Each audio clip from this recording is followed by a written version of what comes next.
जय हिंद दोस्तों। Classes with सत्यम के ऑफिशियल यूट्यूब चैनल दोस्तों आप सभी लोग का स्वागत है।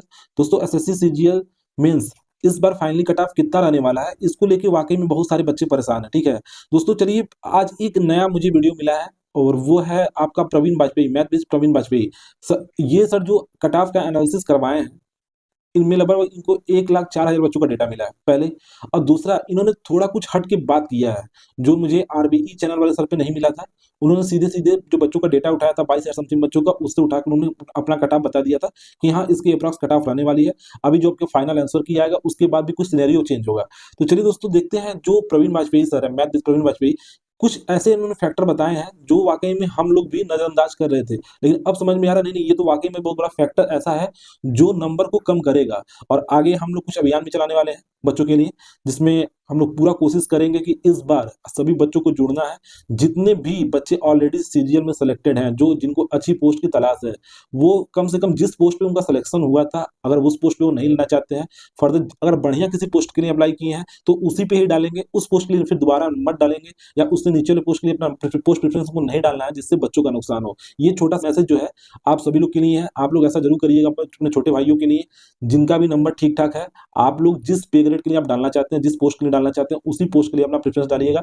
जानबूझ के अपना वाहवाही लूटने के लिए ऐसा मत करिएगा कि हाँ देखो मैं इस बार भी सीजीएल में भी जॉब ले लिया, अगली बार भी मैंने ले लिया। तो भाई आप तो हर साल लेते ही रहेंगे, आपका नंबर अच्छा रहा तो आप तो हर साल लेते रहेंगे, लेकिन जिस बच्चे का आप सीट खराब कर रहे हैं सोचिए उसका कितना नुकसान होता है। तो चलिए दोस्तों जल्दी से हम अपने पॉइंट पे आते हैं। इससे रिलेटेड मैं डिस्कस अभी लास्ट में भी करूंगा, कुछ चीजें मैं आपके सामने रखना है जो आपको ध्यान से सुनना है। जैसे दोस्तों प्रवीण सर जो है आपके मैथ के प्रवीण सर है, जो एक फैक्टर जो अलग इन्होंने काउंट किया है मुझे बड़ा अच्छा लगा। जो आपका जो 20 तारीख को आपको पेपर हुआ, सबको पता है वो क्यों हुआ, ठीक है। उसमें अभिनव सर ने अपना जो मेजर रोल अदा किया था। जो जेएसओ का लिस्ट आता है सबको पता है कि उसमें क्या किया गया था, लिस्ट स्ट्रीमिंग को क्वालिफाई करा दिया गया था, और उसमें एज फैक्टर भी देखा नहीं गया था, सबको पता है इस चीज को। लगभग कितने कितने बच्चों को क्वालिफाई किया गया था, 609 बच्चों को क्वालिफाई किया गया, आप देख रहे होंगे, जिससे कट ऑफ भी कम हुआ था, एक एक नंबर के आसपास कट ऑफ भी डाउन हुआ था, ठीक है। अब सबसे बड़ी बात है, ये तो 609 बच्चे वो हैं जिन्होंने रीट डाला था, ठीक है। बहुत सारे ऐसे बच्चे हैं जिन्होंने रीट डाला नहीं और उनको पेपर देने का मौका भी नहीं मिला, ठीक है। अब इसमें देखिए दोस्तों, जो लिस्ट वन आती है जेएसओ के लिए, आप खुद देख रहे हैं कि 18,436 बच्चे हैं जिनको क्वालिफाई कराया गया है। अब इसमें हमको लगता है 5 से 6 हजार बच्चे ऐसे, क्योंकि इसमें से आपने जो लिस्ट थ्री में क्वालिफाई कराया है, जिसमें जेएसओ वाले बच्चे भी क्वालिफाई किए हैं, उसमें जो एज वाला फैक्टर है उससे आपने कितने बच्चों को बाहर निकाला, वो भी तो मेंस का पेपर दिए हैं, तो वो तो फैक्टर डालेंगे ही डालेंगे, वो तो कट ऑफ को बढ़ाएंगे ही बढ़ाएंगे। ऊपर से आपका जो रैंक मित्रा, उसमें कितने बच्चे डबल ट्रिपल चार चार पर अपना एंट्री कर रहे हैं, तो उससे भी काफी अधिक डेटा मिल रहा है, जिससे कट ऑफ आपका बढ़ता जा रहा है। अब देखिए ना, मैं आपके सामने जो डेटा रखने वाला हूँ रैंक मित्रा का, आप लोग देखिएगा, यहाँ पे 350 बच्चे, जो 1,04,000 बच्चों का सर्वे कराया गया था, उसमें 77 बच्चे मिल रहे हैं, और रैंक मित्रा पे लगभग लगभग यहाँ पे 71 बच्चे आ रहे हैं। यहाँ पे आप देखेंगे कि इनको 310 नंबर पे, जो प्रवीण सर ने करवाया सर्वे, 310 नंबर पे 18,627 बच्चे मिल जा रहे हैं रैंक मित्रा पे। मतलब ये तो कंफर्म है कि कुछ चीजें हैं जो गड़बड़ हो रही हैं। ऐसा भी नहीं है कि मतलब 300 के ऊपर नंबर जाए और इतने अधिक बच्चे मिल जाए।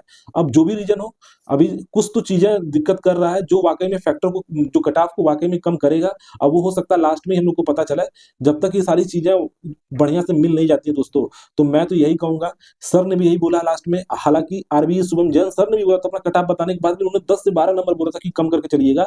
आप लोग को ध्यान देना है, 10 से 12 नंबर कम करके चलिएगा। ऐसा मत करिएगा जाके अपना कंप्यूटर टेस्ट आप लोग छोड़, अपना टाइपिंग टेस्ट छोड़ दीजिए कि आपका नंबर 310 से 312 क्या ही जाए देने, हमारा होगा ही नहीं। ऐसा गलती मत करिएगा, आप लोग जरूर टाइपिंग देके आइए। जितने भी 18 तारीख वाले बच्चे हैं, 18 जनवरी वाले बच्चे हैं, आप लोग को अपना पेपर देना ही है, देना है, ठीक है ना। ये गलती मत करिएगा, इस चीज को समझ लीजिए, इससे आप लोग का ही नुकसान होगा। अब तो देख ही रहे हैं जेएसओ वाला, हम लोग को तो एकदम समझ नहीं आ रहा कि मतलब इतने अधिक बच्चे क्वालिफाई किए हैं, इसमें एज फैक्टर देखा गया था, कितने बच्चे हैं जो 32 वाले हैं, जो लिस्ट थ्री के लिए भी क्वालिफाई किए हैं। तो ये सब चीजें तो ध्यान देने चाहिए था। अब देखिए क्या होता है इसके आगे। ये सारे फैक्टर जो शायद आरबीई सुमजन सर ने शामिल अपने में नहीं किया था, तो इसलिए मैं आपको बताना मैं जरूरी समझा। चलिए दोस्तों, जो ये कट ऑफ बता रहे हैं आरबी, मतलब सॉरी दोस्तों, जो प्रवीण वाजपेयी सर हैं, इनके अकॉर्डिंग कट ऑफ कितना रहने वाला है, इन्होंने सीधे सीधे ये बता दिया है कि यूआर, ओबीसी और ईडब्ल्यूएस, अगर आप इन तीन कैटेगरी में हैं तो आपके जो नंबर है वो 312 नंबर के आसपास होने चाहिए। 312 नंबर अच्छे नंबर है, ठीक है, बेकार नंबर नहीं है आपके। और इसके बाद जो आपका एससी और एसटी है वो 290 नंबर के आसपास एससी का होना चाहिए, और एसटी का 275 275 से लेकर 80 के बीच में। अगर आपका भी इतना नंबर है तो आप भी मान के चलिए कि आपको 100% आपका सिलेक्शन होना ही होना है। भले ही आपको 2400 ग्रेड पे का ही जॉब क्यों नहीं मिले, लेकिन ये कंफर्म है आपको मिलेगा जरूर। तो चलिए दोस्तों, जितनी भी चीजें ये बताई गई हैं ये सर जो है प्रवीण वाजपेयी सर उनके अकॉर्डिंग ही है टोटल। मैं बस थोड़ा सा इसमें जो ऐड किया हूँ, जो जेएसओ वाला है ये तो बहुत बड़ी बड़ी गड़बड़ी है, क्योंकि उनको तो पेपर देने का मौका मिल ही गया, वो तो कट ऑफ फिर बढ़ा दिए, फिर वो कट ऑफ बढ़ाएंगे। जब वो ऑलरेडी जेएसओ के लिए ही बस एलिजिबल है, वो तो दोबारा लिस्ट 3 के लिए जो उन्होंने पेपर दे दिया है उसमें क्या होगा, बच्चों का नुकसान तो ही हो रहा है।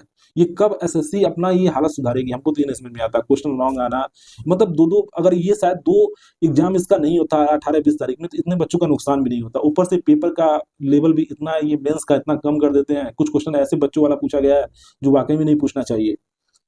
तो बहुत सारी चीजें हैं इसमें। क्या होता है, मेरी बात समझिए, अगर आप पढ़ने में बहुत तेज है, ठीक है, कोई बच्चा बहुत कमजोर है, ठीक है, तो दोनों एकदम बराबर हो जाते हैं।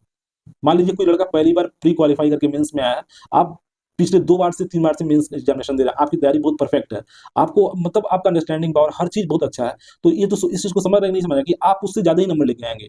लेकिन जब क्वेश्चन एकदम इजी इजी आएगा तो दोनों आप बराबर हो गए, तो फिर ऊपर नीचे कैसे आप डिसाइड कर सकते हैं कि कौन कौन ज्यादा नंबर, कौन कौन बड़ा है कौन छोटा है, किसका ज्यादा नंबर किसका कम नंबर, सब चीज तो अलग हो जाएगा।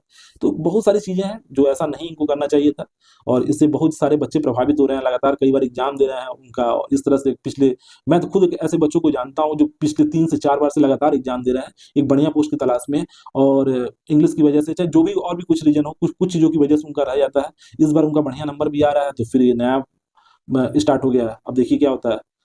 तो बस आप लोग ध्यान रखिए, थोड़ा पेशेंस रखिए, अब जो भी है वो आपके सामने ही आएगा। अब क्या होता है, चलिए दोस्तों, आप लोग अपना अच्छे से ख्याल रखिए। Thank you.